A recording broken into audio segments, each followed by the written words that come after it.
The book of Judges covers a turbulent period in Israelite history, roughly 1200 to 1000 BC, when the Israelites had entered Canaan but had not yet established a monarchy. Instead of fully driving out the Canaanites as the Lord commanded, Israel allowed them to remain, and over time the Israelites began to adopt their false gods, including Baal and Asherah.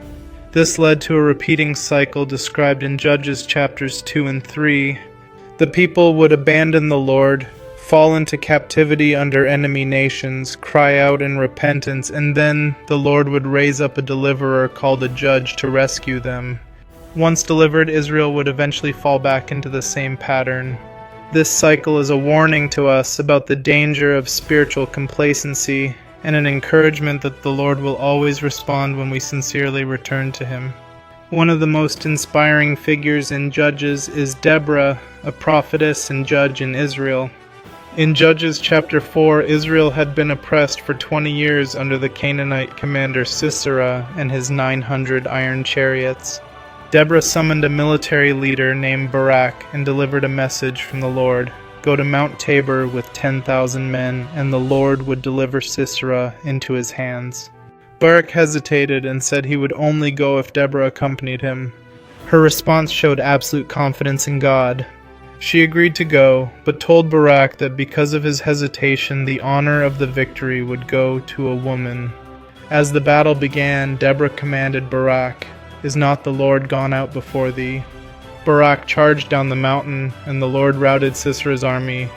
The faith of one woman inspired an entire nation to act.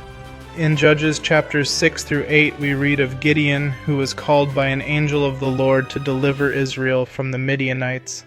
Gideon doubted himself and asked for signs to confirm the calling, which the Lord graciously granted.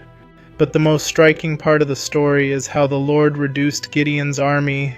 Starting with 32,000 men, the Lord trimmed the force down to just 300. He told Gideon directly that a large army would give Israel reason to boast in their own strength rather than trust in God. With trumpets, torches, and empty pitchers, 300 men routed an entire Midianite host. The Lord does His greatest work when we stop relying on our own resources and trust fully in Him.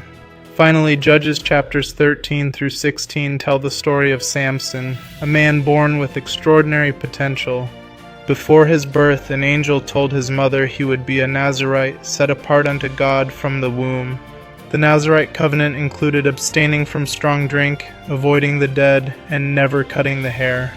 As long as Samson honored this covenant, the Spirit of the Lord came upon him with supernatural strength. But Samson repeatedly chose the desires of the world over his covenants with God. He made choices that pleased him rather than choices that honored his calling. Gradually, his spiritual sensitivity faded until he finally revealed the secret of his strength to Delilah. His hair was shaved, the Lord departed from him, and he was captured and blinded by the Philistines.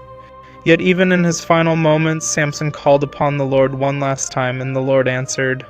The story of Samson teaches us that covenants are not merely rules, they are the channel through which God's power flows into our lives. When we honor them, we are strengthened. When we break them, we lose access to that divine power. These accounts in Judges point us to Jesus Christ, the ultimate deliverer. No matter how many times we fall into the same patterns of sin and forgetfulness, He is always ready to raise us up again when we cry unto Him,